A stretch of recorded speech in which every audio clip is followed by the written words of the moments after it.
Assalamu alaikum wa rahmatullah wa barakatuh à tous mes frères et sœurs ici présents, et un salut fraternel à nos amis chrétiens venus assister à cette belle rencontre. Je me présente, je m'appelle Youssef, un jeune musulman curieux, passionné par la compréhension des messages divins.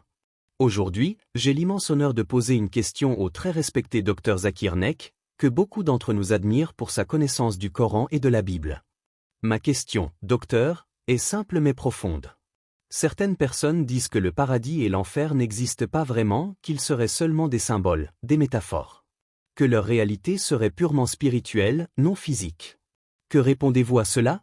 Le Coran parle-t-il réellement d'un paradis et d'un enfer concret? Bismillahirrahmanirrahim.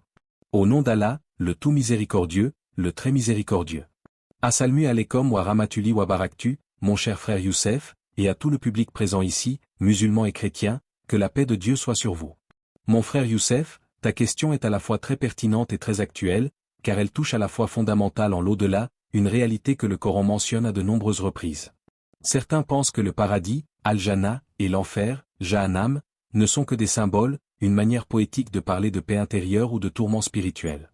Mais, selon le Coran et les hadiths authentiques du prophète Muhammad, cette idée est incorrecte. Allah, dans le Saint-Coran, dit très clairement: préparez-vous à un paradis vaste comme les cieux et la terre, préparé pour ceux qui croient en Allah et en ses messagers. Et dans un autre verset: craignez le feu préparé pour les mécréants. Remarquez, mon frère, Allah utilise le mot préparé. Cela signifie que le paradis et l'enfer existent déjà, qu'ils ont été créés par Allah, et qu'ils ne sont pas de simples métaphores. Dans un hadith rapporté par Sahih Muslim, le prophète a dit: le paradis et l'enfer se sont disputés. Ce hadith prouve qu'ils existent actuellement et qu'ils ne sont pas de simples images symboliques. Le prophète a aussi décrit des détails précis.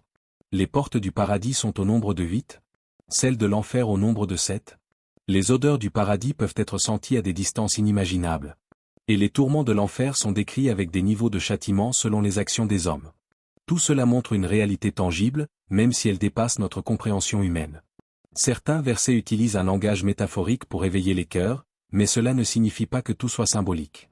Quand Allah décrit des jardins sous lesquels coulent des rivières, ou encore, des coussins rangés, des coupes posées, et des houris aux grands yeux.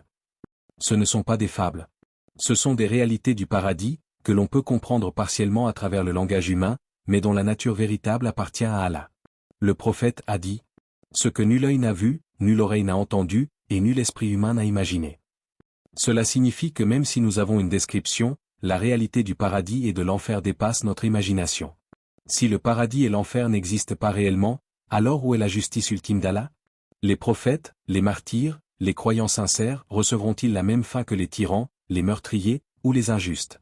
Non, mes frères et sœurs, cela contredirait la justice et la sagesse d'Allah, Al-Adl, Al-Akm. Allah dit dans le Coran: pouvons-nous traiter les croyants pieux comme les criminels? C'est une question rhétorique. Allah ne saurait être injuste. Le paradis et l'enfer sont donc nécessaires pour que la justice divine s'accomplisse. Tous les prophètes ont parlé de l'au-delà réel. Même dans la Bible, Jésus, Issa, paix sur lui, a évoqué le paradis et l'enfer. Dans l'Évangile selon Matthieu, chapitre 25, v 46, il est dit: ceux-là iront au châtiment éternel, mais les justes à la vie éternelle. Cela rejoint parfaitement ce que dit le Coran. Le message de l'islam confirme et clarifie ce que les écritures précédentes annonçaient déjà. Ainsi, nier le paradis et l'enfer, c'est nier une partie essentielle de la foi en l'invisible, Al-Ghaib, que le Coran nous ordonne de croire. Ceux qui croient à l'invisible accomplissent la prière et dépensent dans le bien. Mon cher frère Youssef, et chers amis présents, croire au paradis et à l'enfer, ce n'est pas seulement croire à un futur lointain. C'est aussi orienter sa vie dès aujourd'hui, pour mériter la miséricorde d'Allah et éviter sa colère. Le paradis et l'enfer nous rappellent le sens moral de l'existence. Chaque action, chaque parole, chaque choix a un poids. Le prophète disait: le monde est une prison pour le croyant, et un paradis pour le mécréant. Cela signifie que pour le croyant, la vraie liberté, la vraie récompense, n'est pas ici-bas, mais dans l'au-delà. Comme je le disais, mes chers frères et sœurs, la question du paradis et de l'enfer n'est pas simplement une affaire de croyances religieuses abstraites. C'est une réalité qui structure notre rapport à Dieu, à la vie et à la justice. Certaines personnes, et cela inclut parfois des croyants sincères, ont du mal à accepter l'idée d'un enfer éternel ou d'un paradis tangible, parce qu'ils se demandent: pourquoi un Dieu miséricordieux créerait-il un lieu de châtiment? C'est une question profonde, mais elle repose souvent sur une incompréhension de la miséricorde et de la justice d'Allah. Allah dit dans le Saint-Coran, « Ma miséricorde embrasse toute chose. » Et dans un hadith Qudsi, Allah dit, « Ma miséricorde l'emporte sur ma colère. » Mais attention, cela ne signifie pas que la colère divine n'existe pas. Cela veut dire qu'Allah offre à chaque être humain la possibilité d'obtenir sa miséricorde avant de subir sa justice. L'enfer n'est pas un acte de cruauté. C'est le résultat naturel du refus obstiné de la vérité, après que Dieu ait donné à chacun la raison, la conscience et les signes nécessaires pour le reconnaître. Dans la sourate Al-Mulk, 67, 6-7, Allah dit, « Et pour ceux qui ont mécru en leur Seigneur, le châtiment de la géhenne. Et quel mauvais devenir. Quand ils y seront jetés, ils en entendront le gémissement bouillonnant. » Ces paroles ne sont pas destinées à terroriser, mais à réveiller les consciences. Imaginez une mère qui voit son enfant courir vers le feu. Elle crie, elle l'avertit, elle le retient. Son cri n'est pas une punition, c'est un acte d'amour. De même, quand Allah nous parle de l'enfer, il nous avertit par amour et par miséricorde, afin que nous choisissions le bon chemin. Le prophète Muhammad a décrit le paradis non pas comme un simple lieu de repos, mais comme une vie parfaite, sans peur, sans tristesse, sans injustice. Allah dit, « Ils n'y entendront ni futilité ni mensonge, mais seulement une parole, paix. Paix. Et encore, vous y aurez tout ce que vos âmes désirent et tout ce que vos yeux trouvent agréable. » Le paradis n'est pas symbolique, il est plus réel que cette vie même, mais d'une nature différente, une existence où le temps, la souffrance et la mort n'ont plus de sens. Le prophète a dit, « Dans le paradis, il y a ce qu'aucun œil n'a vu, ce qu'aucune oreille n'a entendu et ce qu'aucun cœur n'a imaginé. » C'est une promesse de bonheur absolu pour ceux qui ont cru et œuvré avec sincérité. Beaucoup de gens se demandent, pourquoi certains vont-ils en enfer pour toujours? Il faut comprendre, mes frères et sœurs, que personne ne sera puni sans preuve ni équité. Allah dit dans le Coran, « Ton Seigneur ne laisse personne. » Chaque acte, chaque intention, sera pesé avec une précision parfaite. Même le plus petit bien sera récompensé. Quiconque fait un atome de bien le verra, et quiconque fait un atome de mal le verra. Et celui qui n'a jamais connu le message recevra un jugement équitable, car Allah est le plus juste des juges. L'enfer éternel n'est destiné qu'à ceux qui ont rejeté la vérité sciemment, avec arrogance, après l'avoir comprise. Si nous ouvrons la Bible, nous voyons que le concept de paradis et d'enfer existe aussi. Dans Matthieu 13, 41-43, Jésus, Issa, paix sur lui, dit, « Le Fils de l'homme enverra ses anges, et ils retireront de son royaume tous ceux qui commettent le péché, et ils les jetteront dans la fournaise ardente. Alors les justes resplendiront comme le soleil dans le royaume de leur Père. » Voyez-vous, mes frères et sœurs, cela correspond parfaitement à ce qu'enseigne l'islam. Le message divin a toujours été le même, crois en Dieu, fais le bien, prépare-toi pour la vie éternelle. Mais avec le temps, certains ont voulu réinterpréter ces réalités en les réduisant à des symboles. C'est ainsi que naissent les confusions, quand on veut plaire à la raison humaine plutôt qu'à la révélation divine. Nous vivons dans un monde où l'homme veut tout expliquer par la science, tout mesurer, tout prouver. Mais le Coran nous rappelle que cette vie n'est qu'une illusion passagère, une préparation pour la vraie existence. La vie d'ici-bas n'est que jeu et divertissement. Et la demeure de l'au-delà est bien meilleure pour ceux qui craignent Allah. Ne comprenez-vous donc pas? Sourate Al-An'am, 6h32. Le paradis et l'enfer ne sont pas des mythes pour combler notre imagination.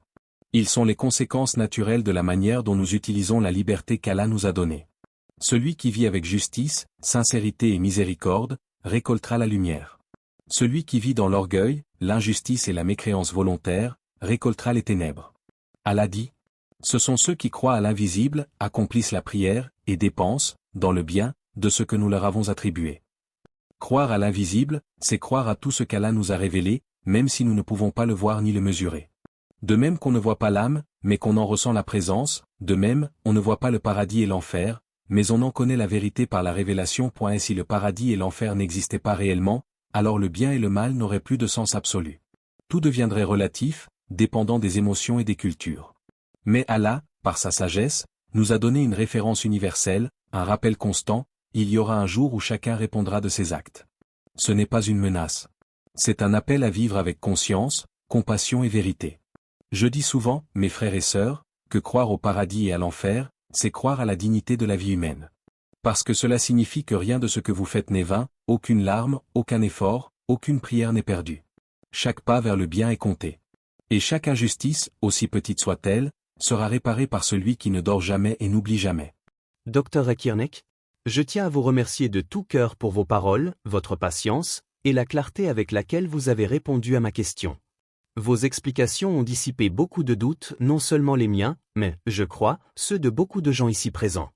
Vous avez montré que le paradis et l'enfer ne sont pas des mythes, mais des réalités profondes qui donnent un sens à notre existence et rappellent la justice d'Allah. Vos arguments, basés sur le Coran et les paroles du prophète, sont venus toucher non seulement notre raison, mais aussi nos cœurs. Que Allah te bénisse, cher professeur Dr Zakir Naik. Dr Zakir Naik, je tiens à vous remercier de tout cœur pour vos paroles, votre patience, et la clarté avec laquelle vous avez répondu à ma question. Vos explications ont dissipé beaucoup de doutes, non seulement les miens, mais, je crois, ceux de beaucoup de gens ici présents. Vous avez montré que le paradis et l'enfer ne sont pas des mythes, mais des réalités profondes qui donnent un sens à notre existence et rappellent la justice d'Allah. Vos arguments, basés sur le Coran et les paroles du prophète, sont venus toucher non seulement notre raison, mais aussi nos cœurs. Que Allah te bénisse, cher professeur Dr Zakir Naik.